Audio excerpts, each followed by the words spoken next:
For over 4 decades, Linda Moulton Howe has been one of the most respected investigative journalists in the field of unexplained phenomena. She has won multiple Emmy Awards for her television documentaries. She has interviewed hundreds of military personnel, scientists, and government officials. She has built a reputation for rigorous research and credible sources in a field often dismissed as conspiracy theory. But there is one story Linda has never fully told. One investigation that she has been following since 1998 but could never publish completely. One secret that sources warned her would end her career or worse if she revealed it publicly. It involves Antarctica, the most isolated continent on Earth, a place governed by international treaty, a place where military operations, scientific research, and geopolitical interests converge in ways the public never sees. For 25 years, Linda has collected testimonies from people who have been to Antarctica, scientists, military personnel, and contractors, people who signed non-disclosure agreements and were told never to speak about what they witnessed. People who, as they have aged and approached the end of their lives, have decided that some truths are too important to die with. Now, at 81 years old, Linda Moulton Howe herself has made a decision. She has compiled these testimonies. She has verified what can be verified. She has documented what has been hidden. And she is ready to reveal what multiple credible sources have told her exists beneath the ice of Antarctica. Ancient structures, technology that should not exist, evidence of a civilization that predates recorded human history, and most disturbing of all, an active cover-up involving multiple governments that has persisted for over 70 years. This is Linda's story, the investigation she has spent 25 years building, the testimonies she has been collecting from witnesses who wanted the truth known before they died, and the revelation that she believes will change how we understand human history, our planet's past, and what is really happening at the bottom of the world. Linda said, "Before I die, I must tell the truth, because the people who told me these things are dying, and if I do not share what they revealed, this knowledge dies with us." This is what Linda Moulton Howe finally admits they saw on Antarctica. Linda Moulton Howe was born in 1942 in Boise, Idaho. She studied English literature at the University of Colorado Boulder and later earned a master's degree in journalism. In the 1970s, she began working as a television producer and director in Denver, focusing on environmental documentaries. Her career took an unexpected turn in 1979 when she began investigating cattle mutilations, a phenomenon in which livestock were found dead with precise surgical wounds, organs removed, and no evidence of predators or conventional explanations.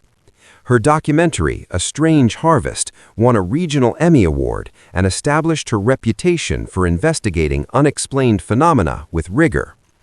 This was not tabloid sensationalism. Linda approached these subjects with the same standards she would apply to any investigative journalism, including multiple credible sources, documented evidence, and expert analysis. She built relationships with law enforcement, veterinarians, and ranchers who were dealing with something they could not explain.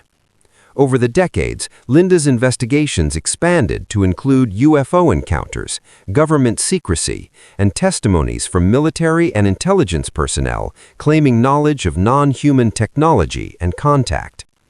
She founded EarthFiles.com, a website dedicated to science and real X-Files investigations. She wrote books, gave lectures, and built a network of sources across military, scientific, and government sectors. Critics dismissed her as a conspiracy theorist, but Linda's work was different from typical UFO researchers. She did not speculate wildly. She documented testimonies. She verified credentials. She followed paper trails. She let her sources speak and then worked to corroborate their accounts. One location kept appearing in these testimonies: Antarctica. The first hint came in 1998. A Navy flight engineer who had served in Operation Deep Freeze, the military operation supporting scientific research in Antarctica, contacted Linda. He was retired in his 70s and wanted to share something he had witnessed in 1982 but had been ordered never to discuss. According to his account, he had been on a routine supply flight from McMurdo Station to a remote research camp. During the flight, there was an equipment malfunction that forced them to land early. While on the ground making repairs, the crew saw something on a distant ridge that did not match the landscape. Geometric shapes that were too regular to be natural ice formations. The flight engineer, whose name Linda protected, described approaching close enough to see what looked like the top of a massive structure partially exposed from the ice. It was angular. It was made of material that was neither ice nor rock. Before they could investigate further, they received orders to return immediately to McMurdo. Upon arrival, they were debriefed by intelligence personnel and told their flight logs would be classified. They signed additional non-disclosure agreements, and they never spoke about it until the engineer, knowing he was dying, contacted Linda. Linda interviewed him extensively. His credentials checked out, his service record was real, and his account was specific enough, including coordinates, dates, and other crew members' names, that she believed he was telling the truth. But one witness was not enough. Linda filed this testimony away and continued her other investigations. Then more witnesses started coming forward. Over the next 20 years, Linda Moulton Howe collected testimonies from over a dozen individuals with direct experience in Antarctica. Not all of them saw the same things, but their accounts formed a consistent pattern that suggested something extraordinary was happening on the continent. A geophysicist who had worked on ice-penetrating radar surveys described finding cavities beneath the ice that were too regular, too large, and too deep to be natural caves. When he reported them, the data was classified and his team was reassigned. A Navy Seabee, a member of the construction battalion, described working on a classified excavation project in an area miles away from any official research station. He was drilling into the ice, but the project was not about ice cores. He was accessing something beneath the ice. He saw metallic structures exposed at the bottom of the shaft. Structures he described as looking manufactured, not geological. A scientist from Argentina's Esperanza base reported that research teams occasionally found artifacts embedded in ice dated to over 12,000 years old. These artifacts were immediately confiscated by military personnel and never appeared in any scientific reports. A pilot who had flown missions across Antarctica described a no-fly zone that was not on any public maps, an area where civilian research flights were prohibited and military flights required special clearance. When he asked about it, he was told it was a sensitive research area and not to ask questions. Each witness came forward independently. Each had verifiable credentials. Each described elements of a larger picture they could not see individually. But Linda, collecting all their testimonies, began to piece it together. Something was buried under the Antarctic ice, something old, something structured, something that multiple governments knew about and had been quietly investigating for decades. The turning point in Linda's investigation came in 2016 when she was contacted by someone she describes as the most credible source she has ever interviewed, a retired NORAD officer who had been part of a classified Antarctic operation in the early 2000s. This source, whose identity Linda has protected more carefully than any other, provided details that connected all the previous testimonies into a coherent narrative. According to his account, and based on what he was briefed on and what he personally witnessed, beneath the West Antarctic ice sheet, at a depth of approximately 2 miles, there are multiple structures of artificial origin. These structures are not recent. They predate the last ice age, meaning they were built when Antarctica was not covered in ice, over 12,000 years ago. The structures were first detected in the 1940s through seismic surveys conducted by the Navy during Operation High Jump. a massive Antarctic expedition led by Admiral Richard Byrd from 1946 to 1947 that officially was about establishing research bases, but included classified components that have never been fully disclosed. Since then, multiple nations, primarily the United States, Russia, and more recently China, have been conducting covert archaeological and technological recovery operations at various sites across Antarctica. These operations are separate from the public scientific research conducted under the Antarctic Treaty. The structures include what appears to be a city, not a small outpost, but an extensive urban complex with buildings, infrastructure, and technology that suggests a highly advanced civilization.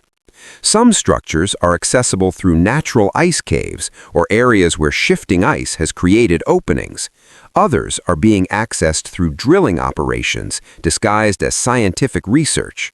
Most disturbing, some of the technology found in these structures is still functional. Not all of it is understood, but some devices have been recovered and are being studied at classified facilities in the United States and other countries.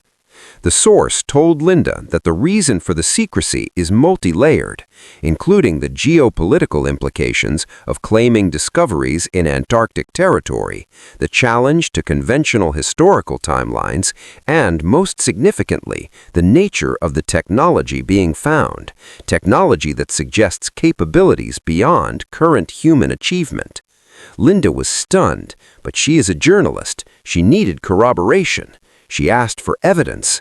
The source provided coordinates of several sites, internal documents with heavy redactions that nonetheless showed classified projects at the locations he mentioned, and names of other personnel who had been involved in these operations, people Linda could attempt to contact for corroboration.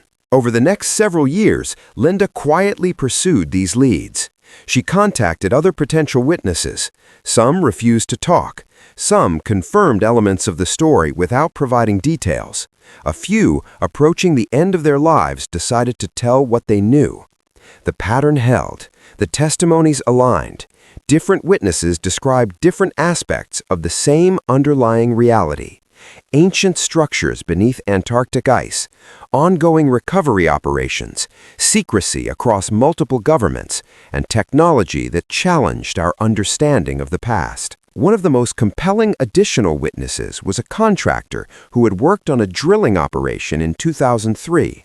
He described descending into an ice shaft that had been drilled to access what he was told was a geological anomaly. At the bottom, over a mile beneath the surface, they entered a cavity that was not natural. The walls were smooth, almost metallic. There were symbols or writing that no one on the team recognized. And there was a doorway, an actual constructed entrance to something deeper. The contractor's team was not authorized to go further. That required a different level of clearance. But he saw scientists and military personnel in specialized equipment preparing to enter. He was sent back to the surface, paid a substantial bonus, and required to sign a non-disclosure agreement that threatened criminal prosecution for disclosure. Years later, dying from cancer, he contacted Linda and said, "People should know we found something down there, something that changes everything we think we know about history." Another witness, a satellite imagery analyst, described being assigned to monitor Antarctic territories for various governments. He noticed that certain areas were heavily obscured in publicly available satellite data, not just low resolution, but artificially blurred or covered. When he mentioned this to supervisors, he was told those areas were under special access protocols and not his concern. But he had seen higher resolution images before they were processed for public release. And in those images, he saw structures, rectilinear shapes inconsistent with natural geology, formations that looked like they had been built. He could not prove they were artificial from satellite imagery alone, but combined with ice-penetrating radar data he had seen, the implication was clear. There was architecture under that ice. By 2020, Linda had collected over 15 credible testimonies. She had coordinates, she had dates, she had names and organizational affiliations she could verify. The pattern was undeniable. But she faced a dilemma. publish the investigation and face the consequences, or continue protecting her sources and gathering more evidence. She chose to continue gathering evidence. She began sharing pieces of the story in lectures and interviews, testing the waters, seeing how the information would be received, protecting her most sensitive sources, while revealing enough to suggest the scope of what she had learned. The response was mixed. True believers embraced it as confirmation of what they had suspected. Skeptics dismissed it as conspiracy theory. Mainstream media ignored it entirely. Then, something happened that Linda says finally convinced her to reveal everything. Her sources started dying. The Navy flight engineer who had first contacted her in 1998 died in 2019. The NORAD officer, her most credible source, died in 2022. Others were in declining health, and Linda herself was now in her 80s, facing her own mortality. I realized that if I didn't tell this story completely, with all the details and all the sources I could responsibly name, then it would die, Linda said in a 2023 interview. These men trusted me with information they believed was crucial, and I have a responsibility to honor that trust by making sure their testimonies are preserved. In late 2023, Linda began preparing what she calls the Comprehensive Antarctic Report, a detailed compilation of all the testimonies she had collected, the evidence she had verified, the coordinates of suspected sites, and the names of operations and personnel she had been able to confirm. She did this knowing it could end her career, knowing she could face legal consequences, knowing that sources still alive could face repercussions, but also knowing that some truths are too important to suppress. In early 2024, Linda released portions of this report through her Earth Files website. The response was immediate and divided. She provided specific coordinates where witnesses claimed to have seen exposed structures or where drilling operations accessed cavities beneath the ice. 77 degrees 32 minutes south, 104 degrees east, near Vostok Station. 74 degrees 35 minutes south, 164 degrees east in the Victoria Land region. 82 degrees 53 minutes south, 135 degrees west in the Deep West region. Antarctic Interior. She shared declassified documents from Operation High Jump, showing unusual mission parameters and redacted sections that suggested objectives beyond establishing research stations. She presented testimony transcripts from multiple witnesses with identifying information removed to protect those still living, but with enough detail about their credentials and experiences to establish credibility. She compiled satellite imagery showing the areas where analysts reported artificial obfuscation, areas where public data quality is inexplicably lower than surrounding regions. And she made a direct appeal. Other countries have satellites. Independent researchers have access to ice-penetrating radar data. Pilots fly over Antarctica. Scientists work there. If what these witnesses are telling me is true, then the evidence is there for others to find. I'm providing enough information that those with resources and access can investigate independently. The reaction from authorities was conspicuous silence. No denials, no confirmations, no lawsuits or prosecutions, just silence. Linda interprets this silence as significant. She says that if she were making it up, if these testimonies were fabricated, authorities would say so. They would discredit her. They would sue her for defamation or charge her with spreading disinformation. But they are not. They are saying nothing. Addressing it would require them to either confirm what she is revealing or explain why so many credible military and scientific personnel are lying, and they do not want to do either. Some researchers began attempting to verify Linda's claims. Amateur satellite imagery analysts started examining the coordinates she provided, looking for anomalies. Some claimed to find unusual formations. Others saw nothing definitive. A team of scientists submitted requests to access historical ice-penetrating radar data from the areas Linda mentioned. Most requests were denied on grounds of national security classification or proprietary research protection. Some interpreted those refusals as suspicious for what should be scientific geological data. One former Antarctic research station worker came forward publicly to support Linda's claims, stating that everyone who had worked on the continent for extended periods knew there were areas you did not go and questions you did not ask, and that classified military operations regularly occurred separate from scientific activities. Meanwhile, Linda continued releasing testimonies. Each new account added details, including descriptions of symbols found on structures, geometric patterns unlike any known writing system, accounts of electronic equipment malfunctioning near certain excavation sites, suggesting electromagnetic interference from unknown sources, and most controversially, claims that some recovered artifacts had been studied and reverse-engineered at facilities in the United States.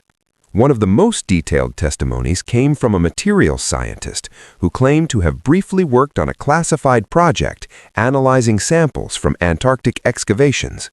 According to his account, the materials were metallic, but with properties that did not match any known alloys, including resistance to corrosion, unusual strength-to-weight ratios, and characteristics suggesting manufacturing processes not achievable with known technology.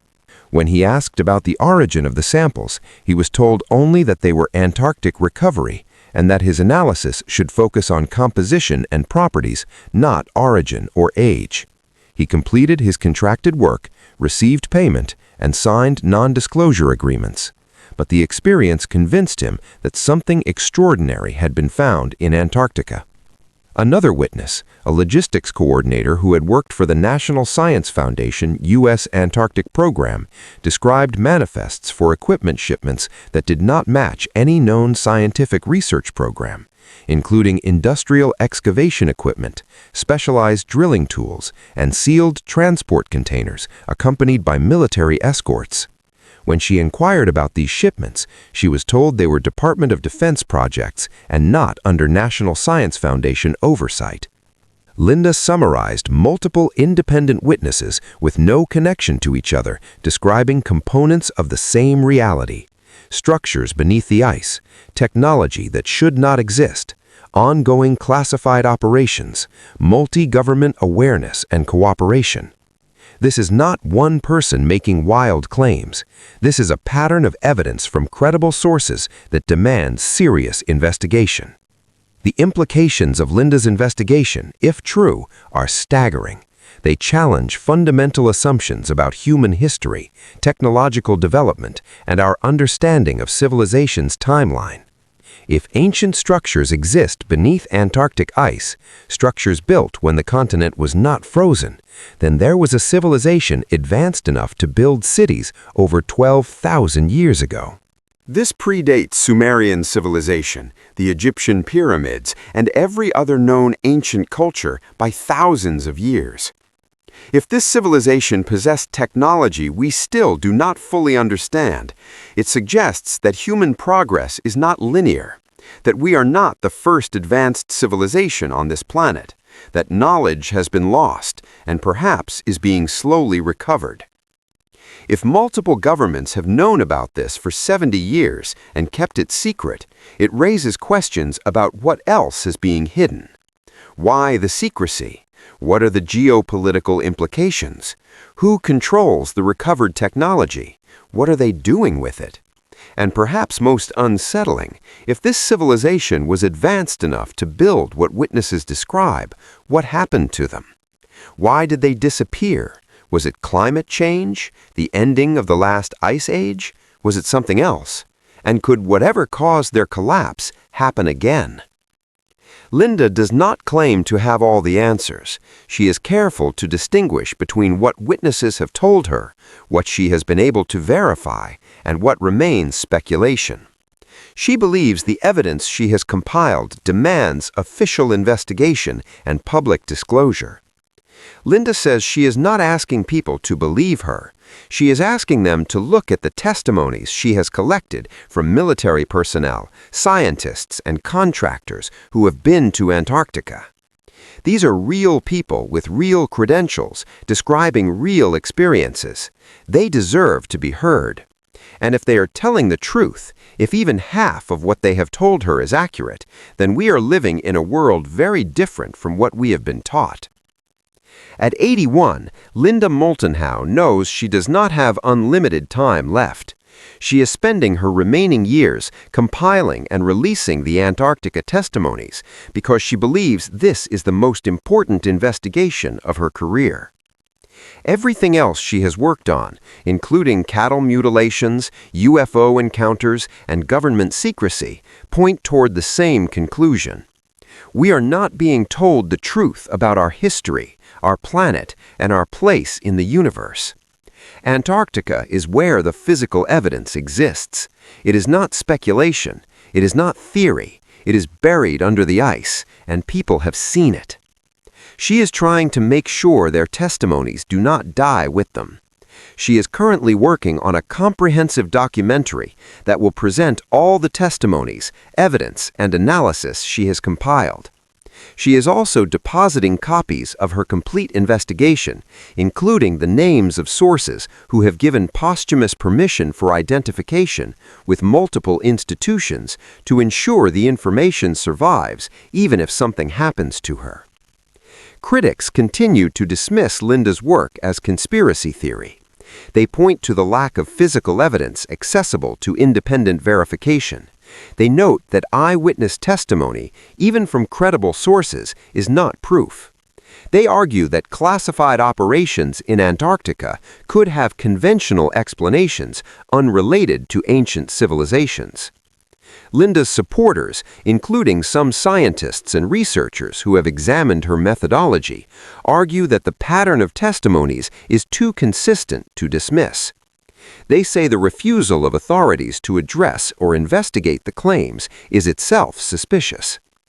They note that artificial obfuscation of certain Antarctic areas in satellite imagery suggests something is being hidden. Supporters also point out that Linda has nothing to gain from fabricating this story.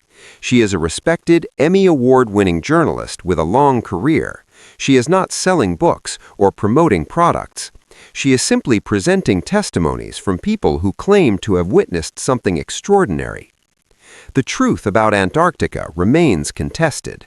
What is undeniable is that Linda Moulton Howe has spent 25 years collecting testimonies from credible witnesses who describe discoveries beneath the ice that challenge conventional history.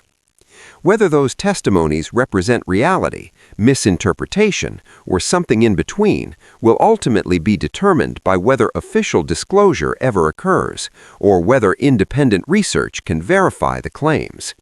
But Linda has done what she set out to do. She has preserved the testimonies of people who believe they had seen something important. These are witnesses who, as they approached death, decided that truth was more important than secrecy. They trusted her to tell their stories. Linda said, "Before I die, I must tell the truth, not my truth, their truth, the truth of military personnel and scientists who went to Antarctica and saw things that are not supposed to exist, things that prove we do not know our own history, things that governments have decided we are not ready to know about. But these witnesses decided we are ready. They decided that keeping this secret until everyone who knows dies is wrong. So they told her, and now I am telling you. There are structures beneath the Antarctic ice. Ancient structures, advanced structures. Multiple governments know about them." Have been conducting classified recovery operations for decades. The witnesses I have interviewed are not crazy. They are not lying. They are trying to share one of the most important discoveries in human history before it is too late. Whether you believe it or not, at least now it is documented. At least now their testimonies are preserved. At least now, when official disclosure eventually happens, and I believe it will, people will know that there were voices trying to tell the truth all along. Linda Moulton Howe has fulfilled her promise to the witnesses who trusted her. She has told their stories. She has compiled the evidence. She has put it all on the record. Somewhere beneath the ice of Antarctica, if these testimonies are accurate, lie structures that could rewrite human history, artifacts that could prove civilization is older than we have been taught, technology that could demonstrate we are not the first advanced culture on this planet. And in offices in Washington, Moscow, Beijing, and elsewhere, if Linda's sources are telling the truth, officials know about it. They have known about it for decades. They have been quietly studying it, recovering it, trying to understand it, all while telling the public that Antarctica is just a frozen wasteland with penguins and research stations. The witnesses who contacted Linda are mostly gone now. They have taken their first-hand knowledge to the grave, but their testimonies remain. Their accounts are documented. Their courage in speaking out despite the consequences has been preserved. And Linda Moulton Howe, at 81, has done what she set out to do. She has told the truth. Or at least she has told what multiple credible witnesses swore to her was the truth. The rest is up to us to investigate, to demand disclosure, to question why certain areas of Antarctica remain off-limits, to ask why satellite imagery is obscured, to wonder what is really happening at the bottom of the world. Before she dies, Linda Moulton Howe has told the truth. Whether the world is ready to hear it remains to be seen. But the truth is out there, buried under 2 miles of ice, waiting to be officially acknowledged, waiting to change everything we think we know about who we are and where we came from. And thanks to Linda and her sources, we know where to look. Amazing discoveries! Make sure to subscribe and hit the bell icon, share this video with friends, and join the discussion on what these findings could mean. Your thoughts and questions are important, so let's explore incredible mysteries together.